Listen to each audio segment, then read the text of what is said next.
बिल्कुल गई।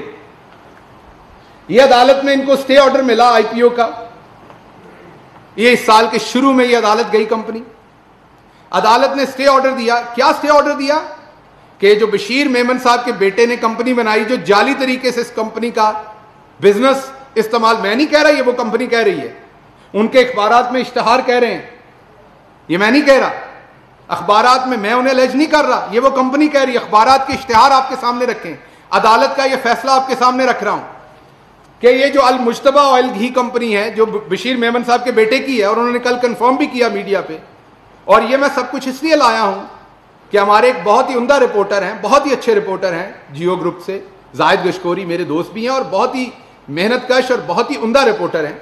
उन्होंने भी कल रिपोर्ट किया कि उनकी घी की मिल के ऊपर छापा पड़ गया, गवर्नमेंट उसके ऊपर एक ऐसी कार्रवाई कर रही है बदला लेने के लिए।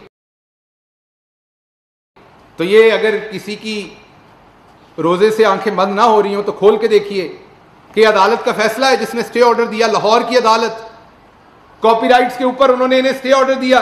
ये बड़ा क्लियर अल मुश्तबा कंपनी के खिलाफ ये स्टे ऑर्डर इशू हुआ, जिसमें उन्हें मना किया गया कि आप इन चीजों से मत बेचें, आप इनके नाम से चीजें मत बेचें। ये एक और अदालत में वो गए, ये मैं माजरत चाहता हूं, ये इस्लामाबाद की ट्राइब्यूनल थी जो पहले दिखाई आपको, जो पहले मैंने आपको फैसला दिखाया, ये अब लाहौर की ट्रिब्यूनल है, क्योंकि डिफरेंट जगहों पे घी बिक रहा है।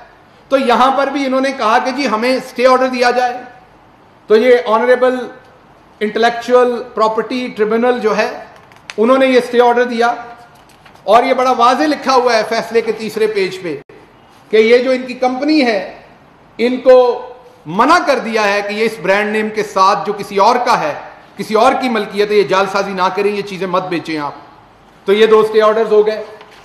उसके बाद इसी कंपनी की जो वकला की टीम है, उन्होंने एक लेटर लिखा, इन्फॉर्म किया, इनकी वही कंपनी जिसपे ये कह रहे हैं कल छापा पड़ा, उनको इन्फॉर्म किया कि आप ये जालसाजी ना करें, अदालत ने स्टे ऑर्डर दे दिया है। अब आप कहते होंगे इन्होंने अब क्या कहा कल कि जी वहां कोई प्रोडक्शन नहीं हो रही थी। ये आसान तरीका होता है, जब आप किसी के ब्रांड नेम बनाने का आप इल्जाम होता है तो आप अपनी फैक्ट्री दिखाते हैं कि जी ये झूठा इल्जाम है, हमारे यहां तो कोई ऐसी प्रोडक्शन नहीं हो रही। तो अब प्रोडक्शन हो रही है कि नहीं, वो आपके सामने रखता हूं। ये रसीदें हैं इनके घी की जो दुकान वाले बेच रहे हैं, ये तमाम दुकानों के फोन नंबर सब कुछ मैं देता हूं, जिन दुकानों के ऊपर इनका वो जाली नाम से घी बिक रहा है। वैसे तो बशीर मेमन साहब स्लिपरी साबित हुए हैं, लेकिन इनका ये जो स्लिपरी बिजनेस है घी का, ये तमाम इन स्टोरों के ऊपर इनकी रसीदें देख लीजिए कि बिक रहा है। फिर ये कहां प्रोड्यूस हो रहा है अगर बिक नहीं रहा तो? इसी कंपनी की तरफ से, जिसपे अदालत ने स्टे भी दिया हुआ है। अब इसके अलावा अगली बात मैं मुबैना तौर पे कह रहा हूं क्योंकि उसकी इन्वेस्टिगेशन होना जरूरी है, उसका मैं इन पे हतमी इल्जाम नहीं लगा रहा। अगली बात का वाज़ेह रहिए, ये मेरी अभी भी एक बड़े मायानाज जर्नलिस्ट से बात हुई, उन्होंने मुझे बताया, तो ये मुबैना तौर पर है, इसकी इन्वेस्टिगेशन होगी। है मैं सवाल छोड़े जा रहा हूं बशीर मेमन साहब के साथ, क्या आपकी 3 मिलें हैं साउथ वजीरिस्तान में?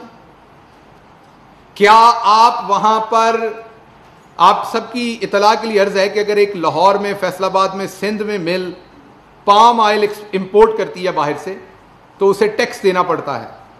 12 करोड़ का तकरीबन एक कंटेनर आता है, एक यूनिट आता है, और उसके ऊपर आपको टैक्स देना पड़ता है इंपोर्ट का।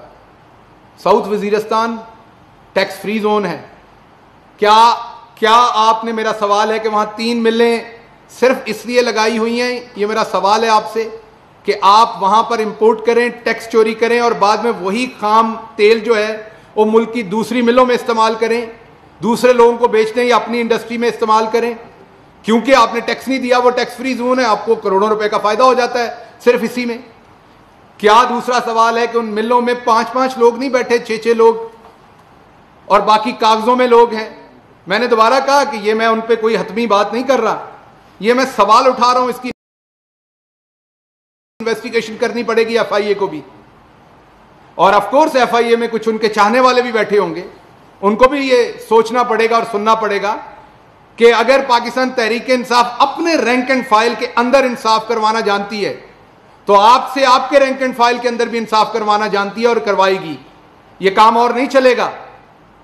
आपके एम्प्लॉइज, मैं अब की बात नहीं कह रहा, ये माजी में बात कर रहा हूं, जब ये सीट पे बैठे हुए थे, क्या मेरा सवाल है कि एफआईए के एम्प्लॉइज ने लोगों को, डिस्ट्रीब्यूटर्स को दोष नहीं दी कि वो इनका माल जरूर बेचें? क्या आपने अपनी पोजीशन इस्तेमाल करके अपने बिजनेस को बढ़ाया? ये मेरा सवाल है आपसे। क्या आप मनी ट्रेल देंगे आपके बेटे की फ्लोर मिल्स, या अगर घी मिल्स हैं और कितनी हैं, वो कहां से लगी, वो पैसा कहां से आया आपके पास?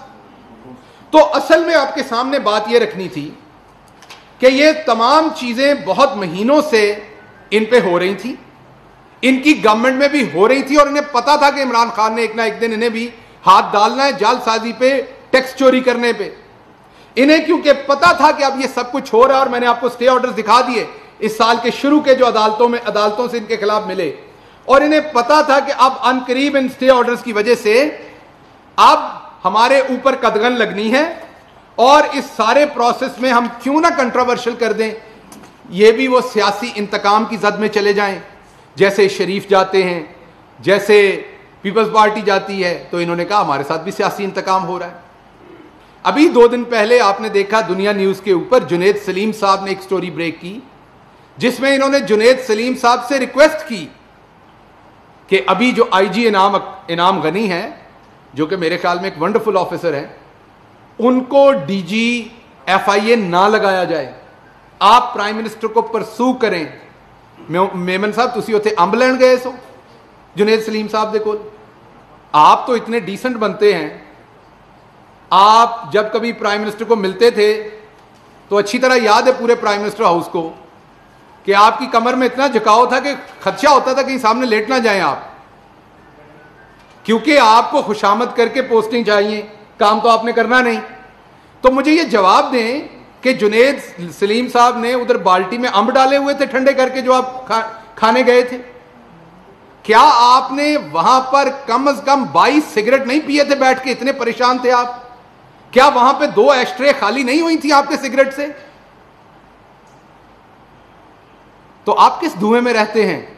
धुएं से बाहर आइए। इमरान खान को कंट्रोवर्शियल करने वाले बहुत आए, आपसे पहले भी बहुत आए, नहीं कर सके। उसकी वजह यह है कि इमरान खान एक ईमानदार लीडर है, वो काम करता है जो अपनी कौम को बता भी सकता है। इमरान खान ने जिस एक केस के बारे में आपको कहा था, वो काबीना के अंदर कहा था, बमांगे दोहल कहा था, सबके सामने कहा था।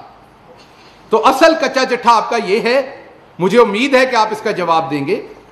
मैंने आपसे सवाल उठाए हैं, अगर आप इनोसेंट हैं तो आइए, मैं अपनी ये तमाम चीजें वापस ले लूंगा आप पे जो मैंने आपके सामने रखी हैं। क्या ये केसेस कोर्ट में हैं? क्या आपके खिलाफ स्टे ऑर्डर आया आपके बेटे के? क्या मैंने जो सवाल पूछे, क्या साउथ वजीरिस्तान में ये आपकी 3 मिल्स हैं, क्या वहां पर कितनी इंपोर्ट होती है, कितना कंज्यूम होता है, कितना घी वहां आप बनाते हैं?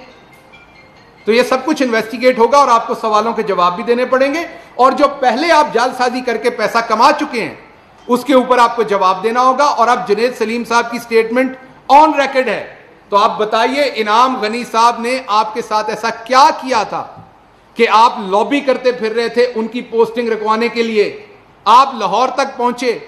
और ये तो एक जुनैद सलीम साहब ने बताया on record, of the record कई और लोगों ने भी जिक्र किया ये कि बड़ी फिक्र थी। क्या आपको फिक्र ये थी कि ये तमाम कारनामे जो हैं वो सामने आ जाएंगे? तो ये जो PSQ है और IPO है, इन दोनों को इस कंपनी ने कई महीने पहले एप्लीकेशन दी थी, जो मैं आपके सामने रख चुका हूं। ये देखिए, ये जो कंपनी जिनके नाम पे जालसाजी हो रही, कई महीने पहले इन्होंने PSQ को एप्लीकेशन दी, IPO को एप्लीकेशन दी, ये नोटिस भेजे लीगल इन्होंने IPO को, PSQ को, कि आप हमें ये दादरसी हमारी करें, हमारे साथ जालसाजी हो रही है। उसके ऊपर आपकी 2 नंबरी के ऊपर एक कार्रवाई हो रही है, जिसपे मैं कहता हूं मेरे ख्याल में तो आपकी मिल फौरी सील होनी चाहिए, जो कुछ आपने किया हुआ है। ये जो इतने लाखों रुपए उन्होंने अखबारों में इश्तिहार दिए कि आप जालसाजी कर रहे हैं, ये उन बेचारों की कोई दादरसी नहीं होनी? तो आप आके बता रहे हैं कि मेरे साथ जुल्म हो रहा है। तो अब ये जो सवाल मैंने उठाए हैं, इनके ऊपर अब आपको जवाब देना पड़ेगा। NA 249 का इलेक्शन, मुल्क में कोरोना की सूरत हाल और फिर बशीर मेमन के इंटरव्यू के हवाले से बात कर रहे थे मुआविन खुसूसी शहबाज गिल। बराह रास्त